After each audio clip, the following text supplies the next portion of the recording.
This is an SABC News presentation.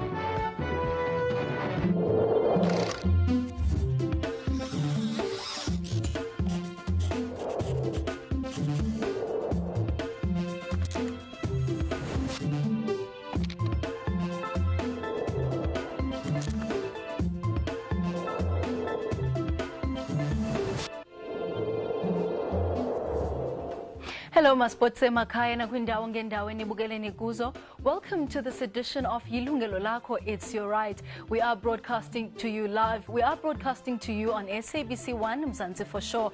Igama lami ngalungu Sisanda Jonas. Sicela ke niphawule mawethu ukuba le nkqubo yanamhlanje yeshicilelweyo koko asukwazi ukuthatha ke iminxeba yenu kodwa ungavakalisa izimvo zakho ngokusithumelela ke email ku consumer@sabc.co.za okanye usindwendwele ku Facebook page yethu ethi Yilungelo Lakho.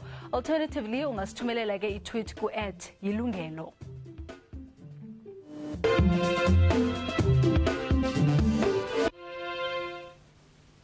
It is the start of a new year and many are already preparing for the new schooling season. While many will have by now secured places to further their education, this is not the case for some.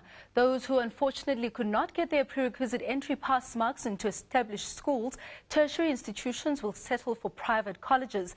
Many will unwittingly settle for bogus schools scattered across our cities. Sadly, these fly-by-night schools have left the lives of many hopeful young people shuttered, wasted time and money, and ending up with a useless qualification. Njengoba sekuyisikhathi sokubuyela esikoleni, abazali nabafundi baphansi phezulu bazama ukuthola izikhala ema-university kanye nasema-college. Abanye ke abakwazanga ukungena ema-college nasema-university aziwayo. Abasazi ukuthi bangenze njani. Kubalulekile ke ukuthi siqaphele izikole ezingekho emthethweni njengoba nazo zingazibekile phansi ngalesi sikhathi zizikhakhasa. Lezi zikole mbumbulu phecelezi ama-fly-by-night institutions akhohlisa abafundi abanganalo kahle ulwazi ukuthi zibhalisiwe emthethweni futhi banezivivinyo ezisemthethweni. Kanti lama college aba nezifundo ezihehayo ezinjengo-computer courses, management courses kanye nama-business courses. Okumangazayo ngalezi zikole ukuthi zijaha ukusayinisa abafundi ikontraki ukuthi befunde nazo, bakhokhe imali phambili abangeke beyithole uma sebeshintsha umqondo. Ngokukhulu ukungazi umfundi ujabulela ukuthi usitholile isikhala bese ayasayina naye. Obuhlungu ukuthi uma eqeda umfundi uthola ukuthi lesi sikole besingabhalisiwe emthethweni futhi ke angeke uthole indawo umsebenzi ngoba isitifiketi asikho emthethweni. Emva kuba asekhokhe izimali ezishisiwe. Kubalulekile ukuthi abathengi babheke ukuthi lezi zikole zibhalisiwe na eminyangweni wezemfundo kanti ziyakutholela ngempela njengoba besuke bethembisile umsebenzi. Noma uzwe uvo lomuntu oke wafunda khona. I-New Consumer Protection Act ikhosela abathengi ukuthi bengasayini lutho ngaphambi ukuthi bebe nesiqiniseko saleyo nto abasayinayo.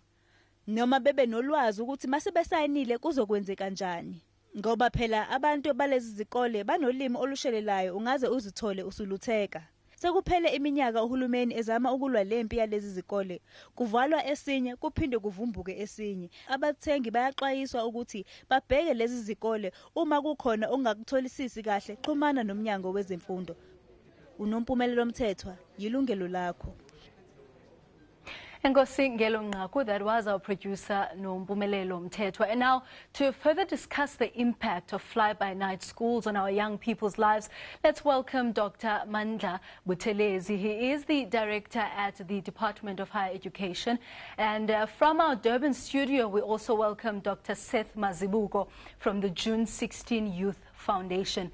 Gentlemen, welcome to the program. I'll start with you, Dr. Buthelezi, and ask you how prevalent is this problem? Lenkinga lena noma mhlawumbe umnyango ongeke usho ukuthi ingakanani ngoba asinayo indlela yokuthi sikwazi ukuthola ukuthi ingakanani.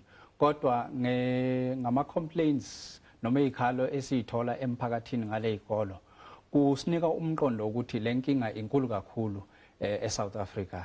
Ingakho nje umnyango ukhankasa uphumile uzama ukuthi weluleke abafundi nabazali ukuthi iziphi izinto okumele bayiqaphele mangabe beya kule izikolo ngoba ngempela egcineni abazali batholakala kakhulukazi umphakathi wakithi ohlwembu nohluphekileyo uyithola ususenkingeni ngokuthi uzokhokha imali eyishisiwe njengoba bese kwashiwo kule ikolo ekugcineni kutholakala ukuthi lento abebeyikhokhela ayitholakala isitifiketi leso umuntu asitholile kutholakala ukuthi isitifiketi esingeke simuse ndawo isitifiketi angakwazi ukuthola ngaso umsebenzi isitifiketi lesi futhi angakwazi ukuqhubezela izifundo zakhe phambili lapho efuna ukuya khona ingakho ke nje sicela umphakathi wakithi nabo bonke abantu nabafundi nabazali ukuthi mabeya kule ikolo kunezinto ezithile okumele ukuthi bayiqaphele noma bayibuzisise ngokunjalo futhi kuyilungelo labo ukuthi abazali nabafundi abazobhalisa kulama institutions babe nemibuzo abayibuzayo bese kuthi nama institutions lembuzo ayiphendule ngendlela ezonelisa abazali nomfundi ngoba ekugcineni mangabe lembuzo yabe ingaphendulekanga ngendlela abaneliseka ngayo kufuneka bazi ukuthi kukhona ichance yokuthi lesikolo lesi kungahle kube isikolo esingafanelekile noma isikolo esingekho emthethweni. Dr. Buthelezini esikubonayo ngokunyaka nonyaka icampaigns ezifana nezi ziba khona kodwa ufumanisa into kubana babe khona abantu abazaba ngamaxhoba ezizikolo sithotha ngazo namhlanje ezi fly by night schools. What gives rise to this?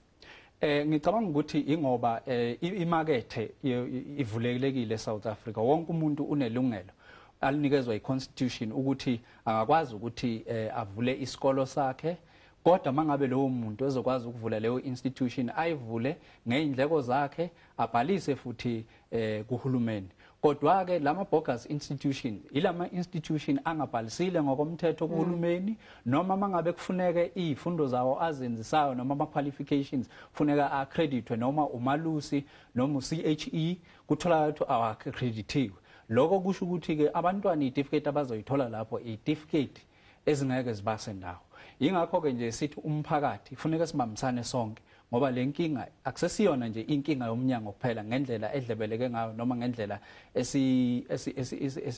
esihambe ngayo kuyinkinga okumele kube yinkinga yomnyango ngokunjalo futhi nomphakathi nabo bonke abantu bayibheke lenkinga ngokunjalo ke esikwenzayo njengomnyango siyayisithatha inyathelo ukuze sikwazi ukuthi silekelele ekutheni lama bogus institutions aphele kodwa ke njengoba ngisho ngithi ingalo yomthetho ihamba kancane kodwa ke siyazama siumnyango ukuthi sikwazi ukuthi siwaqede lama bogus institution kodwa ngezinga esihamba ngalo akusilona izinga ebesingafisa ukuthi singahamba ngalo kodwa ke ngendlela yokuthi emthethweni kufuneka ulandele umthetho ukuze lamacala amaye enkantolo afika kwazi ukuthi ame enkantolo ngoba kaningi mangabe sizojaha ngendlela yokuthi sesibona kuba nabantwana abathile abathathelwa imali njalo njalo ekugcineni mangabe lamacala aseyenkantolo kutholakala enkantolo asakwazi ukuthi siphumelele. Okay, saphinda sithethe ngalondo le Dr.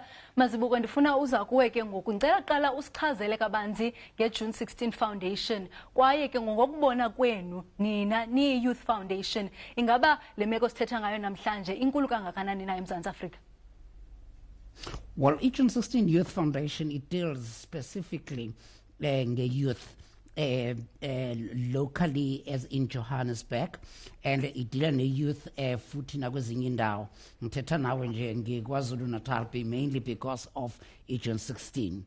Now, what we are also trying to do is to also assist our students, particularly after the death of a parent last year in the University of Johannesburg. Ekubeni lama students lana ahamba ayofuna indawo yokuthi yokufunda, and then only to find out that now they're not only robbed by other institutions, and into ebuhlungu sisi ukuthi some of these bogus institutions advertise in our newspapers. They advertise right at the gates of the mostly loaded universities. If you go to UJ and stand outside UJ, you'll find some of these institutions standing there and advertising. And my point is, there must be something, and I'm happy that the minister, Uplade Nzimande, has since now decided to take a stand of this central part of registration. Because if we don't do that, my problem is that many of these, particularly when you deal with the rural learners or who are getting into universities or who are getting into tertiary education, who come to places such as Johannesburg seeking education. Whilst they are queuing to get into an institution that is legitimate, they are then hooked by these bogus institutions. So we must be careful. And I am asking that now all our people should try to be very, very careful. Ekbeni yipi institution. Umfowethu Lapho has just said it. One of the things that I think the department should be doing, and very early in the year, is to make a list and maybe publicize that list and make it public of all the institutions that are registered, because some of those institutions are not registered. Some of them are registered, but immediately imfundo ethola ngaphakathi is not the mfundo abayi-advertisayo. For now, let's take an ad break. But before we do that, let me remind you that today's program was recorded. We will therefore not be able to take your calls, but you can send us an email to consumer@sabc.co.za. Visit our Facebook page, Yilungelo Lakho, and our Twitter handle is @Yilungelo.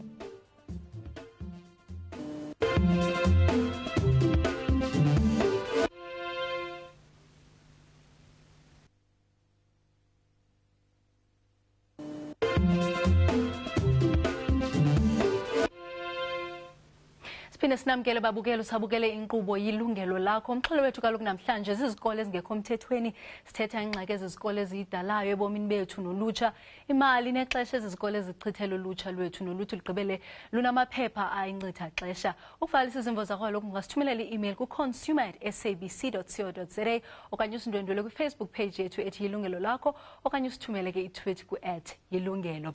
Dr. Mazibuko, before we went on our break, Dr. Buthelezi, he talked about a public list that they'd like to see available for students of these institutions that are registered with the department.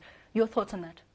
Yeah, ngithanda ukuthi ngimukele lo mbono ofana naloyo. Kodwa ke umnyango okwenzile njengamanje nakuba singakaze siye emaphepheni si-publicize izikolo ekuyizona ezi-registered nomnyango wezemfundo. Esikwenzile ukuthi sine website lapha abafundi bengangena khona bakwazi ukubona ukuthi isikolo lesi abafuna ukuthi babhalise kusona noma i-institution le nabafuna ukubhalisa kuyona i-registered yini noma ayi-registered. Kodwa ke ngiyawubonga lo mbono ngoba i-internet ekwenzayo abantu abathile abangakwazi ukungena lapha, njengoba kwaphakamisa ukuthi abantu bale emakhaya abakwazi ukuthi ba-access i-internet. Kumbono lo esumukelayo njengomnyango okuzofuneke siubheke sibone ukuthi singandisa kanjani lo lwazi emphakathini, kakhulukazi emphakathini lona oqhelile ole emakhaya othi masufika emadolobheni uthola ukuthi ufika ukhohliseka kalula ngoba ungazi ukuthi yiziphi indlela okufuneka uyilandele ukuze uqinisekise ukuthi lezo kolo lezo eyifesa lapho kule ikolo zomphakathi ama-universities afana no-UJ njalo njalo, njengoba Dr. Mazibuke waphawula ukuthi bamakhona ukuze bahehe i-student ezingabe sakwazi ukungena e-UJ kodwa zize kubona. Ekugcineni bathola ukuthi naloko ababathembise kona abasakwazi ukuthi babenzele, kodwa bebekudinga nje ukuthi bathathe imali yabo. Umbono lo esizowubheka sibheke ukuthi singandisa kanjani lo lwazi emphakathini wonke kuwonke ama-province nakuzo zonke indawo esemadolobheni nendawo futhi esemakhaya ukuze umphakathi wonke ube nolwazi. Uthi mawuya kulama college noma uya kulama institutions uye unolwazi ukuthi iziphi izinto okufuneka uyiqaphele, iziphi izinto okufuneka uyibheke ukuze athole ukuthi ekugcineni lama college noma lama institutions afanelekile. All right, well and good that you'll be looking into that, but what are your current programs now to intensify this call for people to watch out for these fly-by-night schools? Ama-programs ethu sinawo ama-flyers esiwenzile njengomnyango esiwanikeza umphakathi, njengoba nje ungqongqoshe uDokotela uBlade Zimande uba nama-ministerial road shows kuma-provinces onke usazoqhubeka nalo ma-ministerial road shows. Esikwenzayo ke ukuthi kulawo ma-ministerial road shows bese sifaka ama-pamphlets bese futhi siba nengxoxo emfishane lapho khona sixwayisa umphakathi ngokuthi yini okufuneka uyiqaphele lapho uyithola khona usuyobhalisa kuma-private institutions, ngoba iqiniso funeka silivume ukuthi ama-public institutions ethu awanele ukuthi angakwazi ukuthi athathe bonke abantu. Ilapho ke lama-Bogus colleges athola khona inceba lokungena bese ethembisa abantwana ababeyimisele ngokuthi bangene kuma-public institutions tholakala segcwele bese ke bethathwa ilama bogus institution ngoba beyimisele ukuthi bafunde ngoba esikubonayo ngenamba yabantwana abafuna izikolo ephakeme lapho befuna khona ukuthuthukisa izifundo zabo ukuthi umphakathi wase South Africa nabantwana base South Africa bafuna imfundo bayilambela imfundo okudingakalayo ke ukuthi uhulumeni andise izikolo ngokunjalo futhi ngeke sikwazi ukuthi sizandise ngendlela ezinganela bonke ingakho sithi nama private institutions anawo iqhaza ngalidlala ingakho sithi ukuze eze phambili asebenze ngokusemthethweni funeka abhalise ngoba nawo aneqhaza elikhulu kuyiqiniso ukuthi singeze sathi onke ama private institutions asebenza ngendlela engafanelekile akhona ambalwa asebenza ngendlela efanelekile futhi akhiqiza abafundi abasezingeni eliphezulu abanikeza naloko abathembisela. All right. Dr. Matsibuko ndiyavuya kakhulu khona kunye nathi namhlanje ngoba kuzawuthethela ulutsha wena ne into endifuna ukuza kuyo ngeyokubana South Africa has a very high unemployment rate, especially xa kufikelela kulutsha. I-desperation, like abantwana Dr. Buthelezi uyithethile lento esithi they want to do something. And the problem is they're easily lured now by ezizikolo ezivela zivele nje zisithi siyakwazi uninceda. How much of desperation also has a role, I suppose, contributes to these kids being lured by these schools?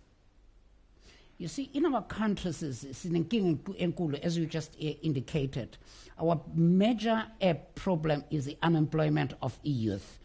And you find that already when students get into matric and pass their matric, by the time they leave in matric, abaga decide but they just know that they've got to go and find either an institution of higher learning or they must go and work.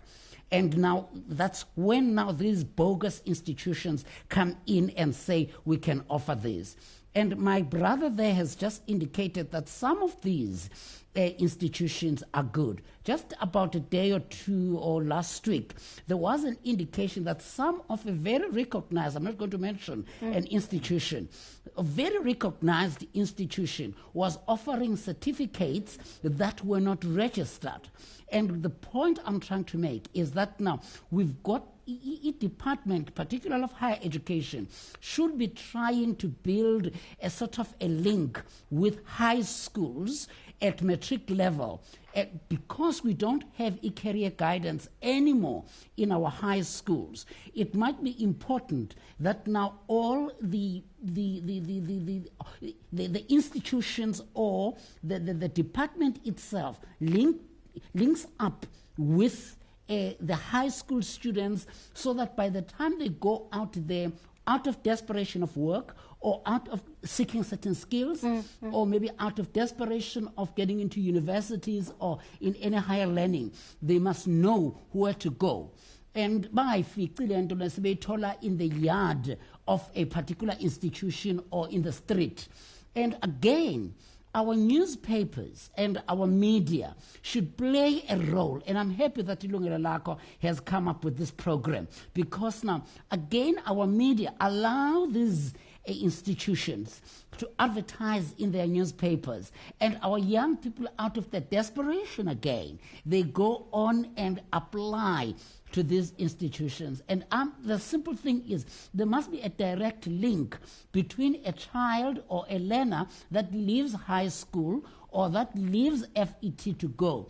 And our students also should be advised that there are institutions such as FET colleges that students can go to. They mustn't just want to jump to institutions as Abangama universities. All right. It's very, very, very important. Information if we get more students at that level of high school. Nina, program, Dr. Buthelezi, you are trying to link this bridge between high school learners as well as these institutions. Okwamanje esikwenzayo sinohlelo olubizwa ngokuthi ukhetha umnyango wezemfundo olwenza ngokubambisana nosakho South African Qualifications Authority lapho khona sifundisa khona ama students siza ku emsakazweni ka SABC ngezilimi ezahlukahlukene lapho khona lo khetha oseva njenge career guidance just ukuthi unikeza abantwana besikolo matric in particular i direction abangahle bayithathe mangabe sebeqede umatric ngokunjalo futhi ubanikeze nama qualifications ahlukahlukene nemsebenzi ehambisana nalawo ma qualifications abangahle bayifundele noma bayithole ema university. Ngokunjalo futhi siyaye sikubalule kulama programs kakhetha okuyi initiative ka minister noSakwa ukuthi akukona nje kuphela ukuthi lemfundo equality efana nalena itholakala ema university kuphela, kodwa ngokunjalo futhi bangaya ngama FET colleges. Okwenzekalayo futhi ukuthi lama FET colleges noma public kuba khona futhi ngokunjalo nama FET colleges are private. Enza izinto ezicishe ifane nalezi ezenziwa ama universities angabhalisile lapho khona ethatha abantu ngoba babona ukuthi ba desperate bafuna imfundo kodwa ikhala bayithole. Ilapho ke bese kutholakala ukuthi nabo bayangena ke bese berobheka. All right. Makasiphinde ke sibuyele evengeleni. Please join us after this ad break.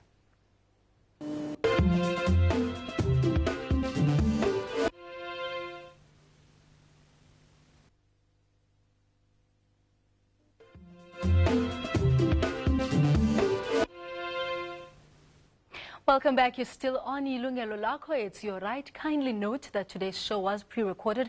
We will therefore not be able to take your calls, but you can email us to consumer@sabc.co.za. Alternatively, send us or visit us on our Facebook page, Yilungelo Lakho, and our Twitter handle is @Yilungelo. Earlier on, Dr. Mazabuko touched on something very important as well, that the information that students get, they get from the media as well. Department again, the call is that people must scrutinize whatever is on that advertisement. Kunzima kakhulu ukuthi umnyango wakwazi ukuthi ucontrol imedia, uyitshela ukuthi wenze ini, imedia yenze ini, ingenzi ini.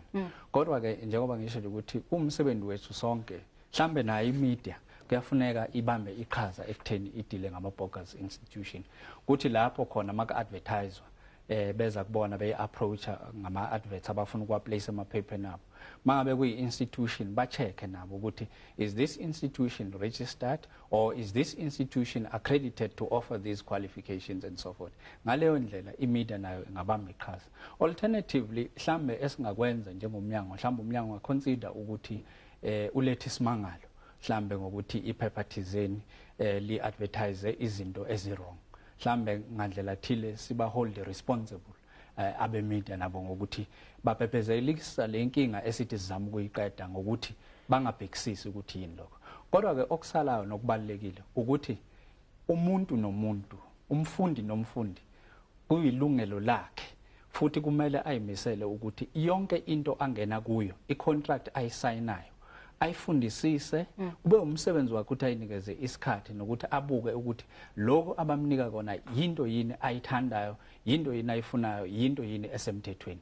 Okusho ukuthi irresponsibility noma singenzani imeeting asilekelela, siphinde futhi sileke nomnyango uthathe idepu eyinqala, kodwa okusalayo kusale kutheni umuntu nomuntu, umfundi nomfundi funeka kube kuyena athathe leyo responsibility yokuthi enze ukuthi investigation nge-institution aya kuyona.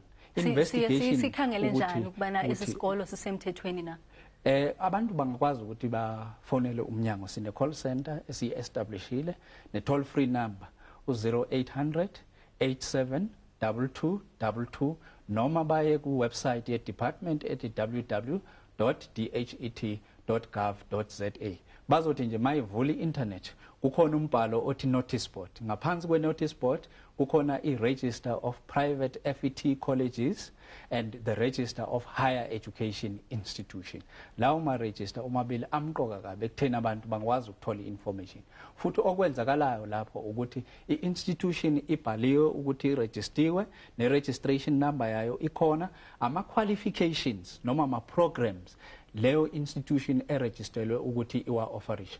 Ngoba kaningi kwesinye isikhathi ungathola ukuthi institution ibhalisiwe ngokusemthethweni nomnyango, i-institution inasi certificate, kodwa mangabe ungazange unakusise udlule ku certificate ne registration number uye ekutheni le qualification wena ofuna ukuyibhalisela kule institution, ngabe le institution inalo yini ilungelo lokuthi i-offerisha. Funa kudlule lapho ubheke ukuthi le, ngoba kungenzeka ukuthi uthola ukuthi kulama qualifications abhalisiwe ayikho lena wena interested kuyona. funeke lezi zinto uyihlanganise ungathi nje mawubona certificate institution ikunikeza certificate busuthi ibhalisile then checka ukuthi ibhaliselwe yini ukuthi iofferishe le program noma le qualification wena ofuna ukuthi uyibhalisele. Xa sesithetha ngezimpawu sithetha ngazo kubaluleke kangakanani na ukuba i-certificate ezisithetha ngazo sibe si-displayiwe kwi-reception area okanye indawo le abantwana bazawufundela kuyo yona ibaluleke ingaba ezinazo zimpawu na?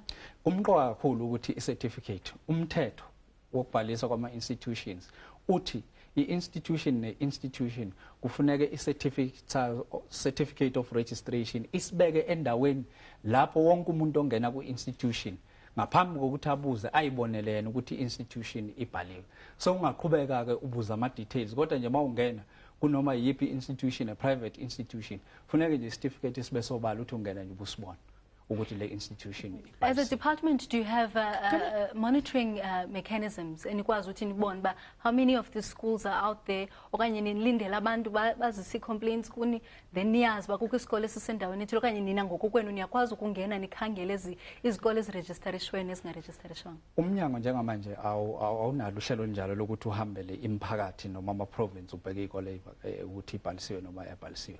Kodwa ke sisohlelweni esilwenza ne-SAPS particularly National Commercial and Financial Intelligence Collection Unit ngokusebenzisana nomnyango nalolo phiko esesikwenzile njengamanje i-Ministry of Policy isi-appoint ama-provincial coordinators azocommanda ama-task team on the ground kuma-provinces onke and then it will be the responsibility of ama-task teams to hunt down these illegal operating institutions. So ilo mkhankaso ke njengamanje esikuwona noma that is the initiative esibhizi ngayo. Kodwa ke already ama-provincial coordinators asekhona and we are trying to, the Ministry of Police is trying to establish the task teams which are going to be on the ground, adile directly on the ground ngalama institution. Okusho lokho ukuthi each and every province izoba ne task team, a roving task team throughout the province ezobe ichecka ukuthi institution ne-institution ibhalisiwe yini mayingabhalisiwe i-accredited yini ukuthi offerishe lawo ma-qualification makungenjalo then izovalwa leyo institution kulandela umthetho wokuthi lowo muntu abhekane necala. All right, Dr. Buthelezi, ndifuna ukuza kuwe ndibuze, in your view, the socio-economic impact of having these qualifications, these fake qualifications out there. Sorry, I'm talking to Dr. Mazibuko. These fake qualifications are out there, the schools are popping up day in, day out. Just the economic or socio-economic impact of having these schools popping out every year. Let me, just before we even get into that, you know, you can have an institution right at the entrance with a certificate that says that particular institution is legitimate. The other problem, and I'm happy that my brother touched on it, are the programs offered by that institution.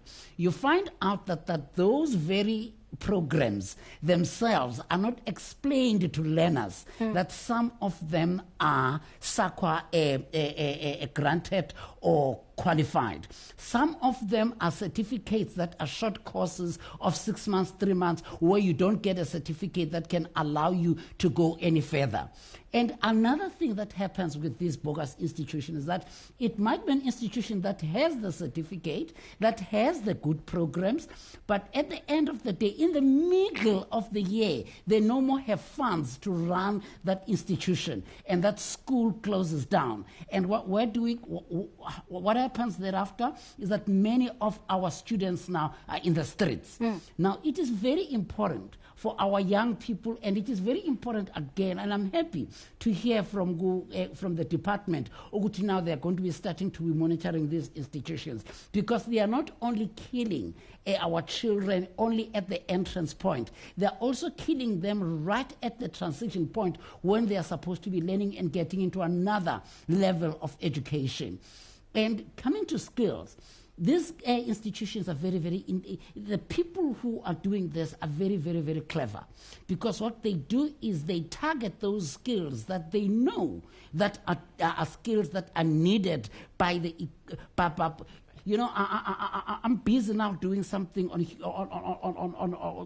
KwaZulu Natal on human resources development, where we are trying to say what is it that our institutions, KwaZulu Natal, can offer so that now they can retain students in KwaZulu Natal. The problem is that this institution immediately gets in and say, this is a priority skill, and then they offer those skills. And when they offer those skills, they will leave a learner in the middle of the year without having registered only the institution, but not registered the program, but jumped into the program. So my plea to the department, and I'm still saying this, is that, and again, my plea to the media is that it should not just be a parent's responsibility or a learner responsibility. As part of that central registration that the minister is talking about, there should be a way in which institute, when they go to UJ, when they go to these other places, they must put a list of these institutions as registered. They must then put also the registered subjects, what we call programs in tertiary education. And then so that a learner can, and non-certificate and non-SAQUAS a certificate, so that when a learner goes out there to go and take up a subject, must know exactly ukuthi uthatha yiphi, because it's a complicated thing and we are new in the system. So we need to really move with our people. All right, Ngozi kakhulu Dr. Mazibuko, ndiyafuna ke sithethe kakhulu ngokubana how do you identify a qualification if your qualification is accredited? But for now, let's take an ad break. Please join us after this.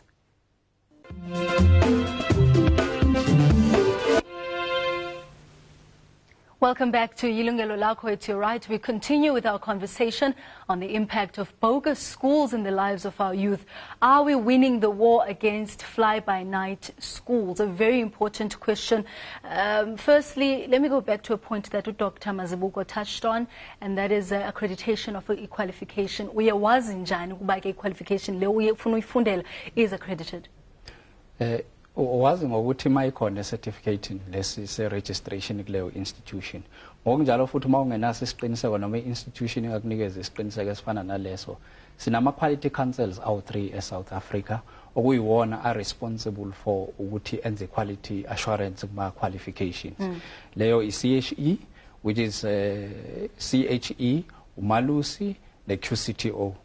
Mangabe uneso isiqiniseko sokuthi le qualification ngabe accredited noma kwenzakalani ngayo, ungakwazi ukuthi uthintane ne-CHE, ne umalusi and the QCTO ukuze uqinisekise ukuthi le qualification ngempela le institution ifanele ukuthi i-offerishe. Ngoba i-institution ngayi-offerishe qualification kutholakala ukuthi le institution azange i-accreditwe ukuthi ikwazi ukuthi offerishe le qualification. I-accreditation ke isho ukuthi yilapho khona i-institution bayi-assessa i-capacity, i-suitability to roll out a particular qualification. Yilapho ke then we take it from there as the department then to register that institution for that particular qualification once it has gone through the accreditation process. Ngokomthetho Dr. Buthelezi ngiyafuna ungenelela kule ndawo bekufanele ba ezi institutions zenza ntoni na even before they open their doors. Mhlawumbe procedure kufuneka bayilandele uma ufuna ukuthi uvule i-higher education institution or a private FET college, kufuneka ufake isicelo emnyangweni wezemfundo ephakeme. Ama applications akhona ku website, ungasithinta futhi ku call center ukwazi ukubuza ama application for registration, bese kuba njalo futhi akuveli nje kube nemigomo ethile okufanele uhlangabezane nayo, njengokuthi nje siya check ukuthi ngakwasezimalini umi kanjani ngoba phela uzokwazi ukuthi roll out this qualification. I-financial viability yakho say scrutinize siyibheke ukuthi right, ngokunjalo futhi we need ukuthi sithole ukuthi are you a tax-paying person in South Africa? Siyadinga futhi ukuthi ube ne-accreditation, which accreditation is the report that indicates that you have got you are suitable and you have capacity to deliver the program okuyona ufuna ukuthi uyi-offerishe. Lezo zinto zimqoba kabi ngoba zenza ukuthi institution ikwazi ukuthi iqhubeke. Then mase sibuke lezo zinto ke, then mawumamitha lawo ma requirements or some of these requirements, bese ke sikubhalisa ilapho ke uzoqala khona ukuthi uvule umnyango we-institution umukele ama-learners. Alright, is there some recourse for victims abazifumene bekule meko? Noma ke siwumnyango singeke sikwazi ukuthi sisize ngaleyo ndlela kodwa siwumnyango sisebenzisana for an example no National Consumer Commission ukuthi sisize kubafundi who are consumers and who feel defrauded by a particular institution or who feel that a particular service that was promised was never offered by that institution. So siyayilawo bantu sibarefele ku National Consumer Commission. Ngokunjalo futhi sisebenzisana like I said no National Commercial and Intelligence Collection Unit lapho khona abantu bangakwazi ukuthi baye ku police stations bafike ba report these cases in any police station, ordinary police station. Then all police stations then they are aware that they will have to transfer those cases in terms of our working relationship with the NCF, that those will have to be investigated by, will have to be treated as commercial crimes. Ilezo zinto esinazo. Or nawe ke mawukwazi ungakwazi ukuthi uyithathele abameli uyikhokhele.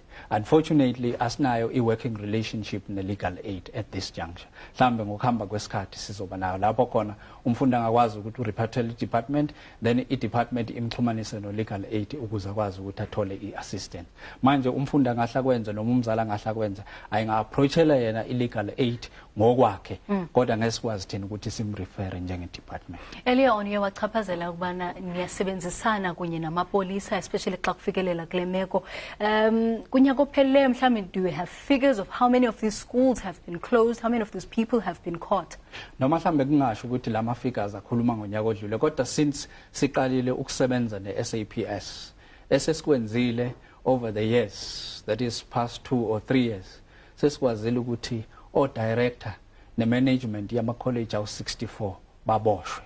Noma ke kulama cases awu-64 singakwazanga ukuphumelela kuwo wonke kodwa ingxenye yawo sikwazile ukuthi siphumelele lezo kolo zavalwa ngokusemthethweni.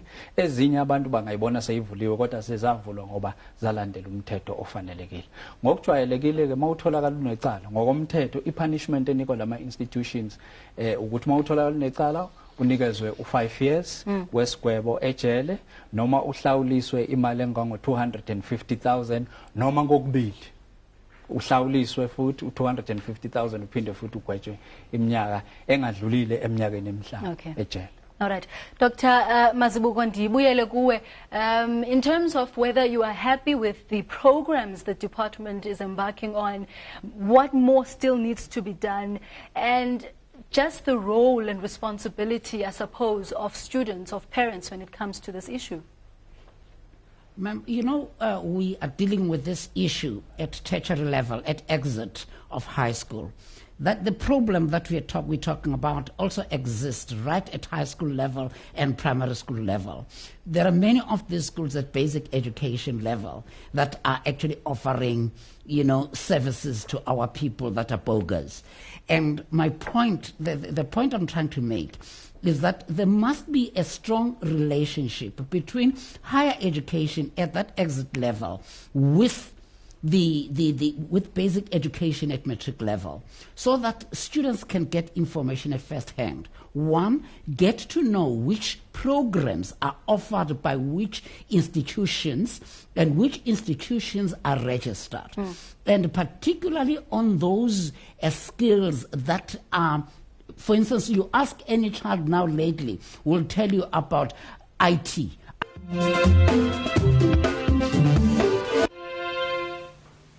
Welcome back. Sisaqhubeka lo ngengxoxo yethu yomba wokudodotyaliswa kwempilo yolutsha lwethu zizikole ezingekho mthethweni. Babukeli niyalumkiswa kaloku ukuba ningabhalisa abantwana benu kwizikolo ezingekho mthethweni neziyinkcitha xesha. Dr. Mazibuko kwakhona uye wachaphazela on a very important issue, which is of information. Sayazi uba kukho iindawo ezisemakhaya ezingazokwazi ukufikelela kwi-information mhlawumbe zikwi-website yenu okanye kwi-internet and what not.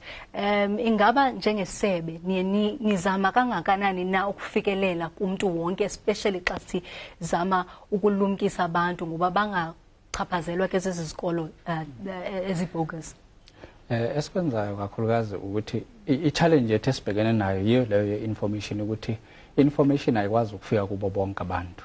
Noma futhi sifikele kubona abanye abayifundi bayibheke bakwazi ukuthi bayiqonde ukuthi isho ukuthini kubona nokuthi isho ukuthini ekutheni baye kule izikolo ezingaba bogus institution. Kodwa ke njengomnyango siyazama okusemandleni.